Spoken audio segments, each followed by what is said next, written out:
Hello everyone, welcome back to clever Snatak. आज की इस वीडियो में हम best seller and general fiction, जो कि आपके जेई का सब्जेक्ट है सेमेस्टर 4 और 5 दोनों ही स्टूडेंट्स के लिए। इस वीडियो में हम ये वीडियो जो है वन शॉट होने वाली है। मोस्ट इंपॉर्टेंट क्वेश्चंस को देखने जा रहे हैं, जो कि बीए ऑनर्स पॉलिटिकल साइंस और बीए प्रोग्राम दोनों ही स्टूडेंट्स के लिए होने वाली है। ठीक है, तो चलिए शुरू करते हैं। और उससे पहले मैं आपको बता दूं, अगर आपको इन सभी वीडियोस के नोट्स चाहिए एज अ पीडीएफ, तो आप हमारे टेलीग्राम ग्रुप को ज्वाइन कर सकते हैं, जो कि एकलव्य स्नातक 1 के नाम से है। इस वीडियो के कंप्लीट होने के बाद आपको जो पीडीएफ है जो टेलीग्राम पे अवेलेबल करवा दी जाती है। ठीक है। सो फर्स्ट क्वेश्चन, जो कि मोस्ट इंपॉर्टेंट है आपके एग्जाम पॉइंट ऑफ व्यू से, वो है right a short note on the moral lesson given in the blue umbrella. तो ब्लू अम्ब्रेला ये जो स्टोरी है, इस स्टोरी में क्या मोरल लेसन है, ये इसके बारे में आपको शॉर्ट नोट लिखना है। ठीक है। तो आप सभी को पता है, जो द ब्लू अम्ब्रेला स्टोरी है, एक बहुत ही अच्छी नॉवल है जिसको इंडियन ऑथर रस्किन बॉन्ड के द्वारा लिखा गया है। ठीक है। And set in Himalayan village में इसको सेट किया गया है। ठीक है। ये जो स्टोरी है, ये revolves around a young girl. आप सभी को पता होगा कि एक बिनिया नाम की गर्ल होती है, जिसके अराउंड ये पूरी स्टोरी जो होती है। ठीक है। जिसके पास एक अम्ब्रेला होता है, जो कि बहुत ही फेमस होता है पूरे विलेज में। ठीक है। और उस अम्ब्रेला की वजह से उसको थोड़ा अपने अंदर प्राइड भी आ जाता है। फिर वो थोड़ा सा प्राइड अपने आप हट जाता है, और फिर वो धीरे धीरे कैसे वो बिनिया लास्ट में अपना अम्ब्रेला जो है उस शॉपकीपर को दे देती है। ठीक है। तो आगे आगे देखते हैं हम। तो इसमें हमें मोरल लेसन क्या क्या मिले उसके बारे में बताना है। ठीक है। So, named Binya and her precise possession a beautiful blue umbrella.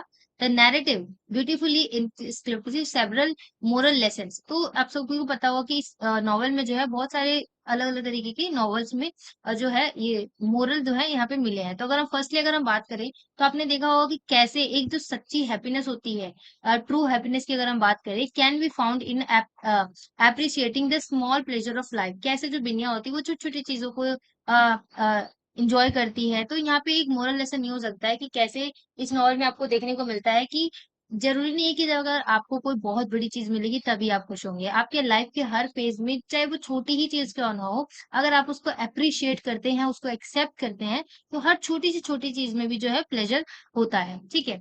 और सेकेंडली अगर हम बात करें, तो कैसे जो होता है कि जब आप दूसरों को हेल्प करते हैं, तो वो चीज आपको इवेंचुअली बहुत ज्यादा हेल्प करती है, और आपको खुशी होती है ज्यादा, भले ही वो चीज आपके कितने भी करीब क्यों ना हो, पर अगर उससे किसी और की हेल्प हो रही है, तो आपको उससे उसका डबल हैप्पीनेस जो होता है वो मिलता है। तो यहाँ पे सेकंड मॉरल में आप इस तरीके का एग्जांपल ले सकते हैं, दैट कि बिनिया अपना अम्ब्रेला दे देती है बिकॉज ताकि उसके जो शॉपकीपर है उसका शॉप अच्छे से चल पाए। ठीक है। So the story illustrate the importance of kindness. आपके अंदर दयालु भावना होनी चाहिए, जिसकी वजह से आपकी लाइफ जो है बहुत ज्यादा सुखमय हो जाती है। और दूसरों के प्रति जब आप काइंडनेस दिखाते हैं, तो आपकी लाइफ में भी बहुत ज्यादा प्रॉस्पेरिटी आती है। ठीक है। And Binya's generosity is giving her beloved umbrella to a needy tourist demonstrated the virtue of selflessness, emphasizing the joy of helping others। तो कैसे वो सेल्फलेसनेस के बियॉन्ड जाकर वो अपनी अम्ब्रेला को दे देती है, तो उसको उसका नेचर है कि हेल्पिंग अदर्स, दूसरों को हेल्प करके वो कैसे खुश होते हैं। ठीक है। तो दूसरों के हेल्प करना से भी आपको खुशी मिलती है, ये एक मोरल लेसन हो सकता है। ठीक है। So further more the blue umbrella highlights the consequences of jealousy and greed. इसका कॉन्सिक्वेंस दिखाता है इसमें जेलिसी और ग्रीड का। When Vinya's neighbor Ram Bharose becomes envious and tries to acquire the umbrella, it leads to a series of unfortunate events, ultimately resulting in own downfall। तो आप सभी को पता होगा, जो राम भरोसे जो कि शॉपकीपर था, वो कैसे बिनिया की अम्ब्रेला को चुराने की कोशिश करता है। ठीक है। तो कैसे इवेंचुअली उसका ही बुरा हो जाता है, वो उसका अम्ब्रेला चुराने जाता है तो उसका ही बुरा हो जाता है, उसका खुद का ही डाउनफॉल हो जाता है। उसकी जो शॉप होती है वो बिल्कुल मतलब बहुत कम चलने लगती है, उसका खुद का डाउनफॉल हो जाता है। ठीक है। तो यहाँ पे बताते हैं कि कैसे जेलिसी जो है और जो ग्रीड होती है वो किस किस तरीके से आपका खुद के डाउनफॉल के लिए हो सकता है। ठीक है। आपके खुद के डाउनफॉल के लिए आप खुद ही जिम्मेदार हो सकते हैं। ठीक है। तो कैसे राम भरोसे उसके अम्ब्रेला को चुराता है। ठीक है। पर उसके बावजूद जो बिनिया होती है उसको पता होता है, फिर भी वो जाकर एट द एंड वो उस अम्ब्रेला को जो है वो राम भरोसे को गिफ्ट कर देती है ना। सो इन इसेंस द नॉवल, यहाँ पे नॉवल आएगा, novel imparts profound moral lesson about the significance of simplicity, kindness, and the detrimental effect of envy। ठीक है। तो ये कुछ पॉइंट्स है जो इस नॉवल में हमें मोरल लेसन की तरह एज अ देखने को मिलता है ना। And and it reminds us that genuine happiness lies in selfless acts and appreciating life's simple treasures, encouraging readers to embrace these values in their own lives. तो यहाँ पे जो राइटर हैं, जो ऑथर हैं, वो इन वैल्यूज के थ्रू जो भी इस नॉवल को पढ़ेगा, रीडर्स के अंदर ना ऐसी भावना डालना चाहते थे कि हैप्पीनेस जरूरी नहीं होती है कि बहुत बहुत बड़ी चीज से मिलेगी या आप किसी का बुरा करेंगे तब आपको हैप्पीनेस मिलेगा। जी नहीं, हैप्पीनेस जो बहुत जेन्युइन होती है वो जब आप अपने सेल्फलेस एक्ट को छोड़ देते हैं और अप्रिसिएट करते हैं लाइफ को और लाइफ की छोटी छोटी चीजों को एंजॉय करते हैं, तो हैप्पीनेस जो है वो अपने आप, जो ट्रू हैप्पीनेस होती है वो आपको मिलती है। ठीक है, तो ये मोरल लेसन रहा है इस स्टोरी का। सो नेक्स्ट क्वेश्चन में हमसे पूछा गया है, discuss the evaluation of the definition of paper town throughout the novel, how are these definition associated with other themes in the novel. So जो पेपर टाउन जो novel है उसमें कैसे हमें बताना है कि कैसे थ्रू आउट द नॉवल कैसे कैसे इवेल्युएशन हुआ है और ये जो डेफिनेशंस दिए गए हैं इसमें वो कैसे अदर थीम्स के साथ भी जो है वो कनेक्ट करते हैं। ठीक है, so in paper towns by John Green, the concept of a paper town evolve symbolically reflecting deeper themes in the novel. आप सभी को बताओ कि इस नॉवल में जो पेपर टाउन है ये बहुत ही डीपर थीम्स के ऊपर वर्क है। ठीक है, initially it's introduced as a fictitious place on maps. एक ये जो है एक फिक्शियस प्लेस है, फिक्शनल तरीके का एक प्लेस है जो कि सिर्फ मैप में है। ठीक है, and design to catch plagiarism cartographers. But दूसरी ओर क्या है कि ये जो है ये स्टोरी जो अनफोल्ड होती है तो एक मेटाफोरिकल सिग्निफिकेंस में होती है। ठीक है, and the term paper town becomes a symbol for the constructed superficial facet that characters, specially मार्गो। अगर हम मार्गो की बात करें, स्पेशली जो कैरेक्टर है मार्गो, वो कैसे एक कैरेक्टर है जो सुपरफिशियल फेस करती है। ठीक है, एंड मार्गोज इलेबोरेट्स प्रैंक्स हर एनाग्मेटिक डिस्परेंस। ठीक है, और साथ ही साथ वो जो क्लूज छोड़ती है अपने पीछे। ठीक है, तो वो इस आइडिया को इम्बॉडी करती है। She uses these paper towns as an means to escape the mundane and to challenge societal expectation. जो सोसाइटी की जो एक्सपेक्टेशन है उसको चैलेंज करने का एक एज अ टूल की तरह वो उसको यूज करती है। ठीक है, and this evaluation of the term is closely associated with the novel's themes of perceptions versus reality and quest for authenticity। जो authenticity है उसके लिए quest और reality कैसे perception versus की reality को कैसे फाउंड करती है। ठीक है, so the characters particularly Quening grapple with the gap between their idealized perceptions of others, है ना, एंड द कॉम्प्लेक्स रियलिटी। जो इसकी कॉम्प्लेक्स रियलिटी है वो किस तरीके से वर्क करती है। एज दे सर्च फॉर मार्गो, they realize that understanding and connecting with people requires seeing beyond the superficial mask they wear। तो अगर आपको लाइक यहाँ पे इन दोनों के बीच में एक रियलाइजेशन होता है कि कैसे अगर आप पीपल को देखना चाहेंगे, पीपल से कनेक्ट करना चाहें, तो उनके ऊपर जो सुपरफिशियल जो मास्क लगे होते हैं उस मास्क को हटाकर जब आप देखते हैं ना, तब आप लोगों की रियलिटी को जान पाते हैं। ठीक है, कुछ इस तरीके से पेपर टाउन में बात करी गई है ना। And paper town to the broader themes of identity, self discovery and the complexities of human relationship. Human relationship में कैसे किस तरीके की कॉम्प्लेक्सिटीज आती है, लोग जो होते हैं एक सुपरफिशियल मास्क पहन के रहते हैं हमेशा, सामने से दिखते कुछ और है अंदर से कुछ और है। तो इस तरीके से खुद की पहचान करना, सेल्फ डिस्कवरी, ये सारी थीम्स जो है इसमें बताए गए हैं। सो नेक्स्ट क्वेश्चन हम देखते हैं, Daksha in the immortals of Meluha. तो इस नॉवेल में आपको पता होगा कि Immortals of Meluha the lord Shiva के बारे में बात करी गई है। सो यहाँ पे हमें दक्ष कौन था उसके बारे में बताना है। तो इन अमीश त्रिपाठी नॉवल, आप सभी को पता होगा अमीश त्रिपाठी इसके नॉवल, इस नॉवल के ऑथर हैं।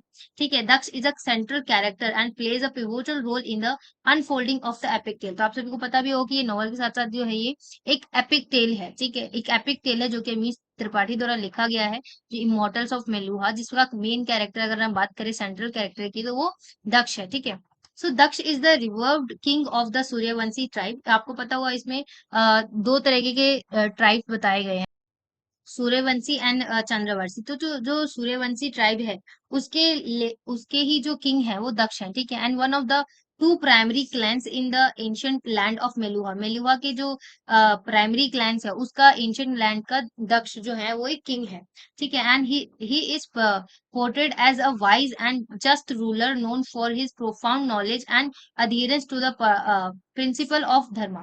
तो वो कैसे धर्मा के प्रिंसिपल्स को फॉलो करते हैं, ठीक है, उनका जो नॉलेज है और रूलर की तरह एज अ उनको पोर्ट्रे किया गया है। And Daksha character is marked by his devotion to lord Shiva, उनको लॉर्ड शिवा की ओर कितना ज्यादा डिवोशन था, ठीक है। And the primary duty of Meluha whom he believed to be the Neelkanth a prophesied saviour. तो कैसे जो दक्ष है उसको एक प्रोफेसाइज सेवियर की तरह बोला गया, उसको एक बोला गया कि नीलकंठ की तरह, बिकॉज उसका डिवोशन जो था वो लॉर्ड शिवा को लेकर था।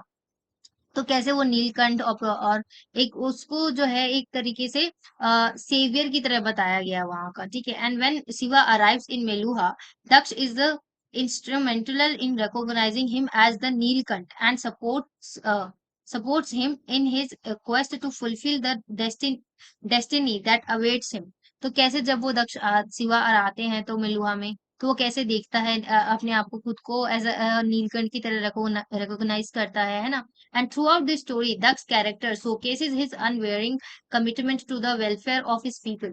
तो उसका कैसे उसको पता नहीं था कि वो खुद ही वेलफेयर कर सकता है लोगों का, है ना। And his diplomatic acumen and his deep spirituality, जो उसकी खुद की बहुत ज्यादा डीपर लेवल ऑफ स्पिरिचुअलिटी थी उसके अंदर। However as the narrative progress, his complex personality and decisions become critical to the conflicts and challenges that arise in the novel। तो कैसे नॉवल में जो है जितने भी कॉन्फ्लिक्ट्स आते हैं धीरे धीरे करके, और एट द एंड वो खुद को अपने एक एज अ नीलकंठ की तरह खुद को देखता है ना।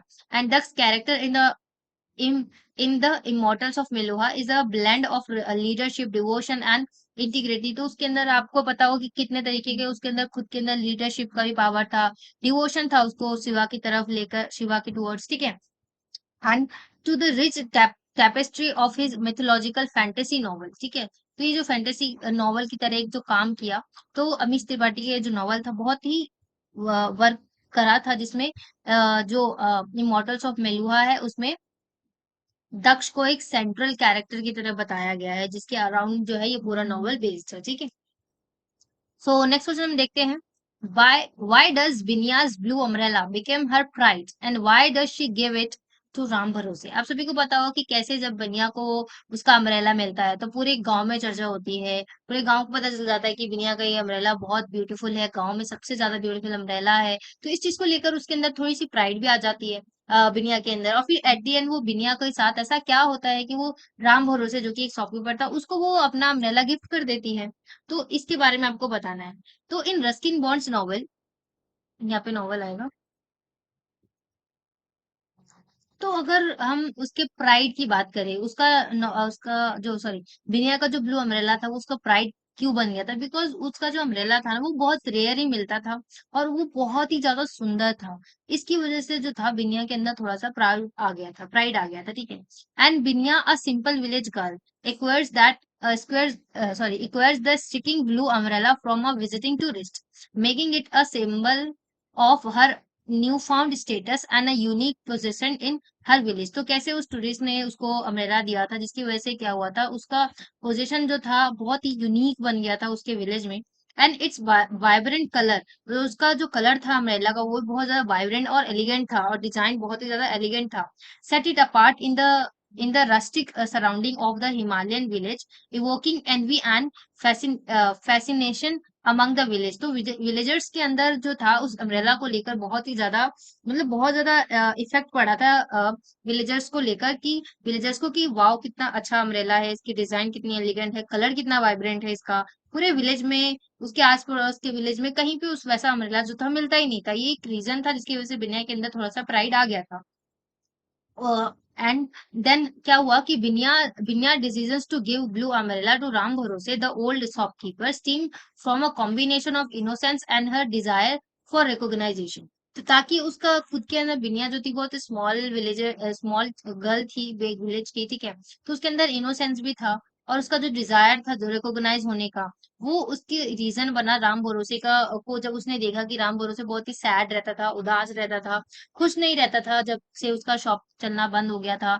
जब उसने राम भरोसे ने बिनिया के अम्ब्रेला को चोरी करने की कोशिश करी थी, उसके बाद उसका जो शॉपकीपर था, उसका शॉप बहुत कम चलने लगा था, उसकी वजह से बहुत उदास रहता था और बहुत ज्यादा चिढ़ता था, खासकर बिनिया से।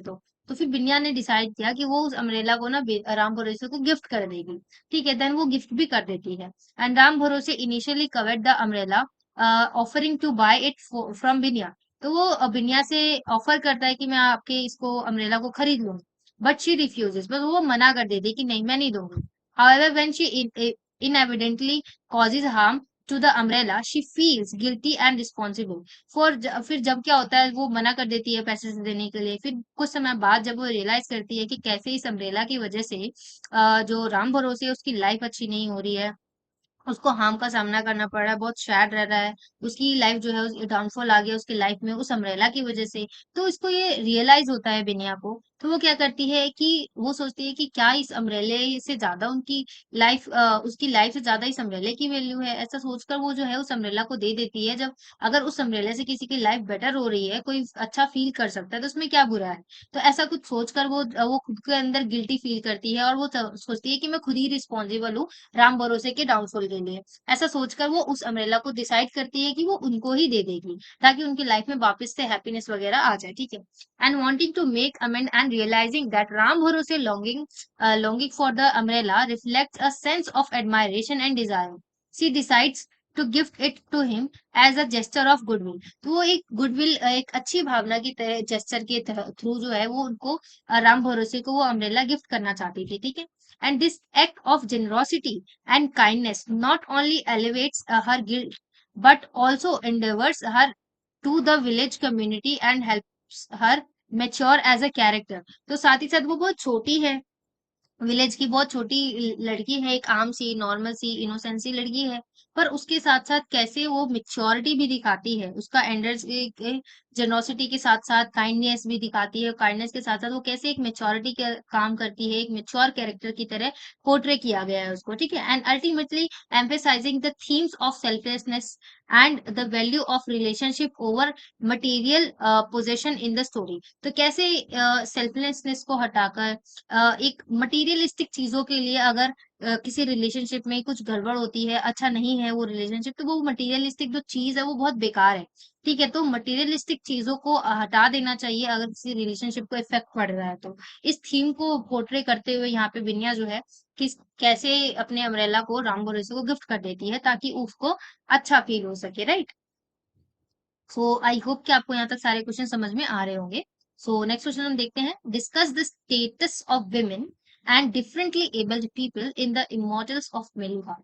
तो इमोर्टल्स ऑफ मेलुहा में कैसे पोर्ट्रे किया गया है विमेन्स को, और जो डिफरेंटली एबल लोग हैं उनको कैसे पोर्ट्रे किया गया है, इसके बारे में आपको बताना है। देखिए, यहाँ पे हम जितने भी क्वेश्चंस को डिस्कस कर रहे हैं, जरूरी नहीं है कि एज इट इज क्वेश्चन आपसे पूछे जाएंगे, पर हाँ, क्वेश्चन की वर्डिंग चेंज हो सकती है, कुछ लाइनें चेंज हो सकती है, परंतु उनके आंसर्स को आप अपनी तरीके से, अगर आप इन आंसर्स को अच्छे से समझकर पढ़कर जाते हैं, तो इजीली आप उन क्वेश्चंस के आंसर को जो है लिख पाएंगे। ठीक है, और आपको पता ही होगा कॉलेज के एग्जाम में थोड़े से आंसर बड़े भी लिखने होते हैं हमें। तो आई विल सजेस्ट यू कि आपको इस वीडियोस को पूरी देखनी चाहिए, और आप वीडियो को पॉज करके स्क्रीनशॉट भी कर सकते हैं, अदरवाइज हम टेलीग्राम पे पीडीएफ डालेंगे, तो आप वहां से और भी और अच्छे तरीके से पढ़ सकते हैं। ठीक है, पहले मैं सजेस्ट करूंगी इस वीडियो को पूरा देखना, ताकि आपको सारी चीजें जो समझ में आ सके कि यहाँ पे ये जो कंटेंट लिया गया है इसका क्या मतलब है, कि क्या कनेक्शन है बेसिकली। ठीक है, सो इस क्वेश्चन में हमसे पूछा गया है विमेन और जो डिफरेंटली एबल लोग हैं उनका इमोर्टल्स ऑफ मेलुहा में कैसा स्टेटस है उसके बारे में बताना है।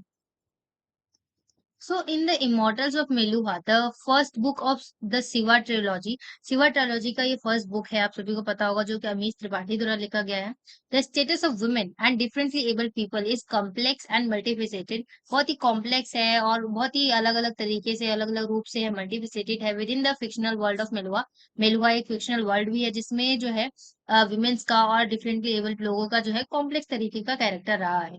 Regarding women, the story portrays a society where women have relatively progressive status. जहाँ पे रिलेटिवली अगर हम बात करें तो वहाँ पे वुमेन्स का जो स्टेटस है वो एक प्रोग्रेसिव तरीके से है, ठीक है।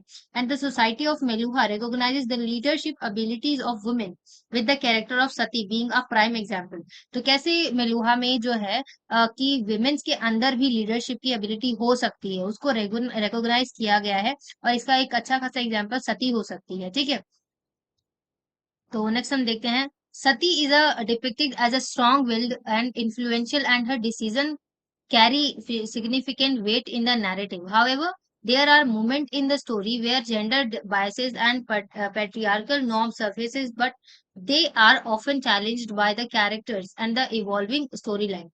तो स्टोरी लाइन में कैसे जो सती है, जो कि दक्ष की बेटी होती है, आप सभी को पता होगा, तो कैसे उसको पोर्ट्रे किया गया है, कैसे उसके अंदर लीडरशिप की क्वालिटी को देखा गया है ना। And there are movements in the story where gender biases and patriarchal norms surfaces, जहाँ पे पेट्रिकल नॉर्म्स हो गए या पेट्रियार्कल नॉर्म्स हो गए, जेंडर बायसेस हो गए, उसको परे जो रखकर जो है चैलेंजेस को, कैरेक्टर्स को जो है यहाँ पे इवॉल्विंग हुए हैं, स्टोरी लाइन जो है वो इवॉल्व होती जा रही है। As for differently able individuals, the book introduces the characters with the physical disabilities like Bhadra, who is known as brave, skilled and respected despite his disability. तो भद्रा को अगर हम बात करें, वो डिसेबल्ड है, उसके बावजूद वो बहुत ज्यादा ब्रेव है, उसके अंदर स्किल बहुत सारी है, वो एक रिस्पेक्टेड है, उस जबकि उसके अंदर डिसेबिलिटी है, उसके बावजूद उसको बहुत ज्यादा रिस्पेक्ट मिलती है ना।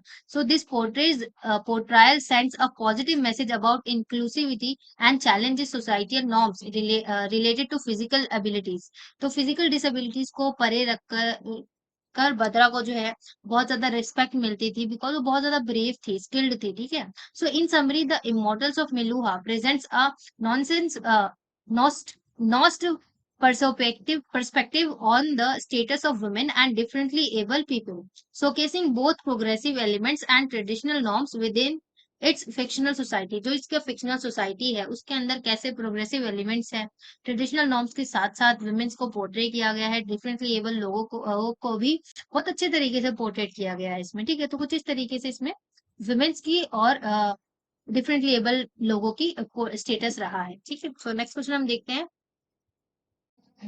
Right about the sociological structures of Suryavanshi and Chandravanshi societies in the novel.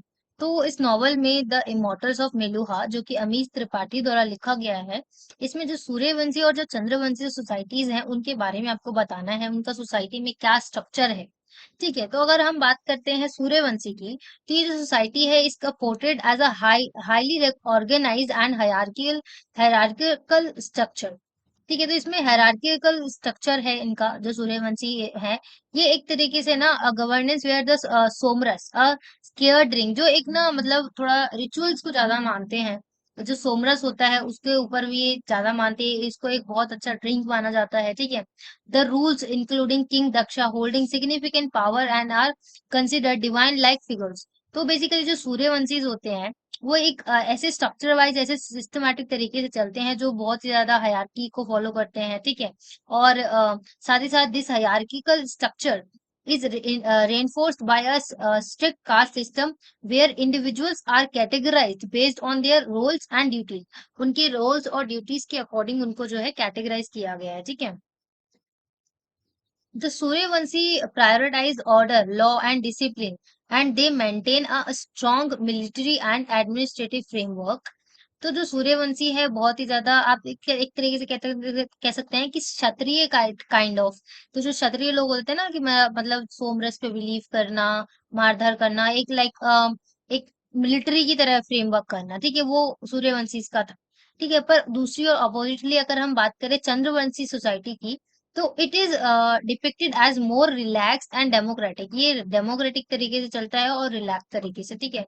And they reject the caste system. एक और जो सूर्यवंशी कास्ट सिस्टम पे बिलीव करते हैं, दूसरी ओर जो चंद्रवंशी वो कास्ट सिस्टम पे बिलीव नहीं करते हैं, उसको रिजेक्ट करते हैं, ठीक है।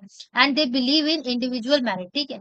And their governance is based on a council of representatives from different communities fostering a sense of equality and inclusion।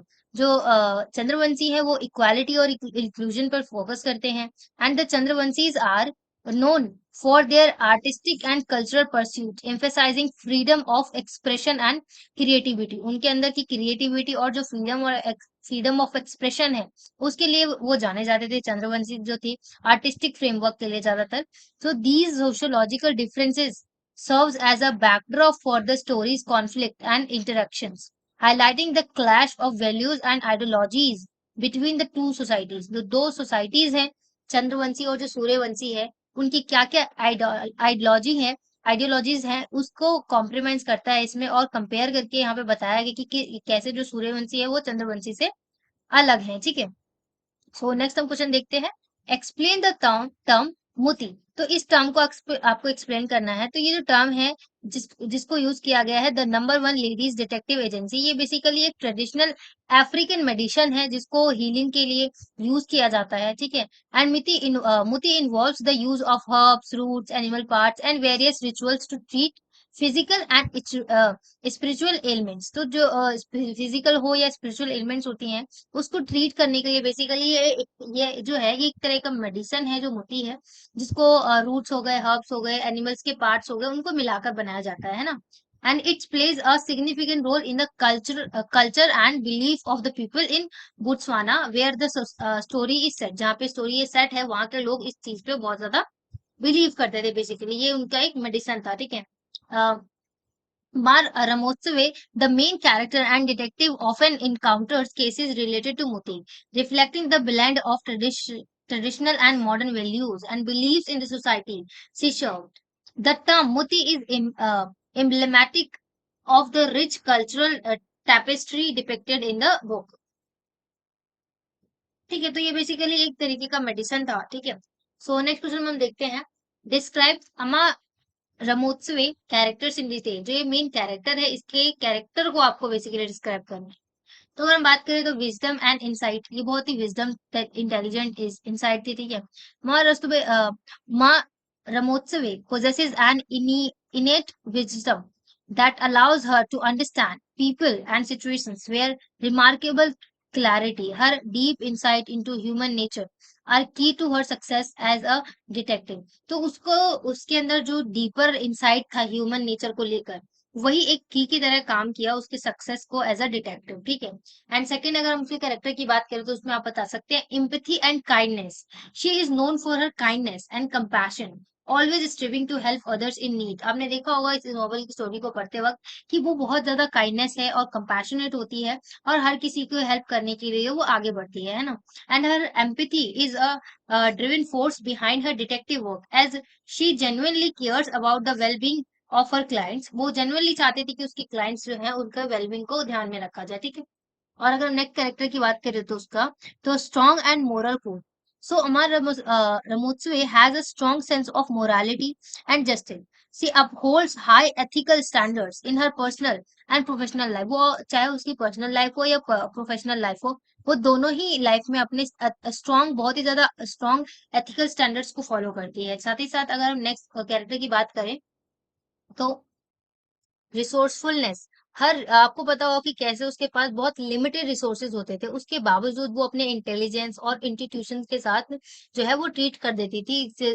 वो जितने भी केसेस होते थे वो सबको सॉल्व कर देती थी, और भले ही उसके पास रिसोर्स जो थे बहुत कम होते थे उसके बावजूद. तो ये एक तरीके का उसका कैरेक्टर है, resourcefulness. Cultural reverence. She is deeply connected to her Botswana heritage and respected traditional custom and values, including the importance of family and community. और नेक्स्ट हम बात करें तो resilience. Mma Ramotswe has faced hardship in life but remain resilient and maintains a positive outlook. She doesn't let setbacks deter her from pursuing justice and truth. उसका जो भी उसके like maintenance में जो भी प्रॉब्लम आ रही थी, जो भी उसका सेटबैक्स थे, वो सेटबैक्स को अपने नहीं करने देती थी उसको, कि वो अपने जस्टिस को या ट्रुथ को वो परस्यू ना कर पाए, इसको बीच में नहीं आने देती थी वो. ठीक है.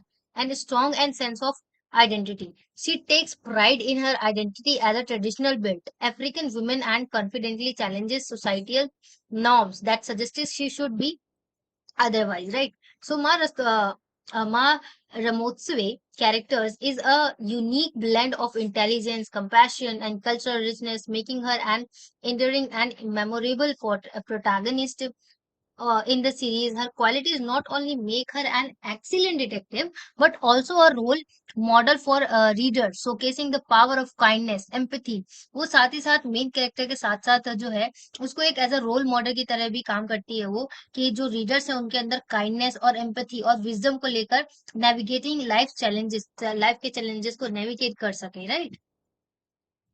तो ये कैरेक्टरिस्टिक था उसका। ठीक है, सो अब नेक्स्ट हम देखते हैं, would you agree that paper town is a love story without a happy ending? क्या एक पेपर टाउन जो है वो एक लव स्टोरी है without a happy ending? Because है ना, सो इसमें आपको बताना है, paper towns by John Green can be seen as a love story in a broader sense, but it's not a conventional love story centred on romantic love. ठीक है, कोई एक ऐसी लव स्टोरी नहीं जो कि रोमांटिक लव पे centre हो। Instead it's a story about different form of love, including friendship, self discovery, and the love for adventure and mystery, adventure के लिए, मिस्ट्री के लिए, सेल्फ डिस्कवरी के लिए। ठीक है, तो रोमांटिक लव के बियॉन्ड जो है इसको एक लव स्टोरी ऐसा बताया जा सकता है। ठीक है, so the novel oats indeed explore the deep connection between the main characters Quentin and Margot, as Quentin embarks on a quest to find her, वो अपने आप को खुद को ढूंढने के लिए कैसे वो आगे बढ़ती है। ठीक है, however it's not a typical romantic tale with a happy ending where they ride off into the sunset together, जैसे कि और भी रोमांटिक नॉवेल लव स्टोरीज में होता है, हैप्पी एंडिंग होती है, पर यहाँ पे कोई हैप्पी एंडिंग नहीं होती है। यहाँ पे सेल्फ डिस्कवरी हो रहा है, फ्रेंडशिप को देखा जा रहा है ना, उसके लिए आगे आगे बढ़ा जाता है। So instead, it's subvert this expectation by emphasizing the importance of individual growth and self discovery. तो यहाँ पे ये पोर्ट्रे होता है कि कैसे हर चीज के साथ साथ इंडिविजुअल, किसी भी इंडिविजुअल की ग्रोथ के साथ साथ उसकी सेल्फ डिस्कवरी भी इम्पोर्टेंट है। So the ending of Paper Towns is better sweets and realistic. ठीक है, bitter sweets and realistic, showing that not all relationship or quest have tidy happy conclusion. It's about the characters journeys of self discovery and the realization that life is more than just finding a person, it's also about finding oneself। ठीक है, तो यहाँ पे एक ऐसे तरीके से portray किया गया है पेपर टाउन्स को, जिसमें लव के साथ साथ यहाँ पे बताया गया कि कैसे किसी अ, अपने पूरे लाइफ में किसी एक पर्सन को ढूंढने के साथ साथ ये भी बहुत इंपॉर्टेंट हो जाता है कि अपने आप की डिस्कवरी करना, अपने आप के लिए टाइम निकालना, बेसिकली फाइंड वन सेल्फ, खुद की तलाश करना, ये भी बहुत इंपॉर्टेंट हो जाती है किसी भी पर्सन के, किसी भी इंडिविजुअल की जर्नी में। ठीक है, so, in this sense, the novel challenges traditional notions of love stories, suggesting that personal growth and self love can be more fulfilling than a conventional happy ending with a romantic partner. So, यहाँ पे एक traditional notion की तरह love story जो है यहाँ पे challenge हुआ है कि किसी भी रोमांटिक पार्टनर की तरह जो हैप्पी एंडिंग होता है उससे कहीं ज्यादा जो है वो एक पर्सनल ग्रोथ और जब सेल्फ लव होता है तो वो ज्यादा फुलफिलिंग होती है। ठीक है, यहाँ पे ये पोर्ट्रे किया गया है। नेक्स्ट क्वेश्चन में हम देखते हैं, discuss the significance of the title of the novel paper towns and how paper towns is also use as a metaphor in the novel. Paper town का जो ये टाइटल है उसको डिस्क्राइब करना है और कैसे इसको मेटाफर की तरह यूज किया गया है वो भी बताना है। सो जॉन ग्रीन्स का ये जो नॉवल है पेपर टाउन्स, इसलिए जो आपको पता है ये जो पेपर टाउन्स है ये एक मैप वर्क में सिर्फ एक फिक्शियस प्लेस है, रियलिटी में नहीं है कोई, ये सिर्फ फिक्शियस प्लेस है। ठीक है, literally a paper town refers to a fictitious place, right. So that कि जो मैप में जो मैप बना रहे थे उन्होंने बना दिया ताकि जो अगर कोई उनकी मैप को कॉपी करता है तो वो भी उस प्लेस को मैप को कॉपी कर सके, उस प्लेस को कॉपी कर सके। ठीक है, so in the novel the character Margo creates her own paper towns by referencing them in a fake journal she lives behind। तो जो फेक जर्नल था वो जो जीती थी उसके बारे में बताने के लिए। ठीक है, सो these paper towns symbolizes her desire for adventure, escape, and her disillusionment with the superficiality of her real world। तो रियल वर्ल्ड से परे उसके लिए एडवेंचर, escapes, वहां से बाहर निकलना, ये सारी चीजें सिंबलाइज करता है इसमें। ठीक है, सो ये जो पेपर टाउन ये जो वर्ड है इसको एज अ टाइटल के साथ साथ इसको मेटाफरिकली भी यूज किया गया है, बहुत ही ज्यादा डीपर थीम के साथ साथ, डीपर थीम के साथ इस स्टोरी में। ठीक है, so metaphorically, paper towns represents the idea of constructed realistic realities and people's tendency to protect their own fantasies और रो अदर्स, तो खुद की फैंटेसीज को दूसरों की वजह से छुपाना, प्रोजेक्ट करना, टेंडेंसी को प्रोजेक्ट करने के लिए, इसको रियलिस्टिक बनाने के लिए basically. So in the story Quinton John Jacobson and his friends have idealized Margot, creating a version of her in their mind that doesn't align with her true self। जो वो है, मार्गो जो है, वो अपने आप का ऐसा वर्जन अपने माइंड में बनाती है जो कि उसकी ट्रू सेल्फ जो है, जो सच में वो है, उससे कनेक्ट नहीं करता है। ठीक है। So this metaphor highlights the dangers of misunderstanding and misrepresentation others. ठीक है। So emphasising the needs for genuine connection and understanding। The title ultimately underscores the central themes of the novel, the search for the authenticity and the recognition that people are more complex and multifaceted than the roles or images we often ascribe to them। तो आपको पता ही होगा कि कैसे हम जो लोगों के बारे में सोचते हैं, तो लोग उससे कहीं ज्यादा बढ़कर होते हैं।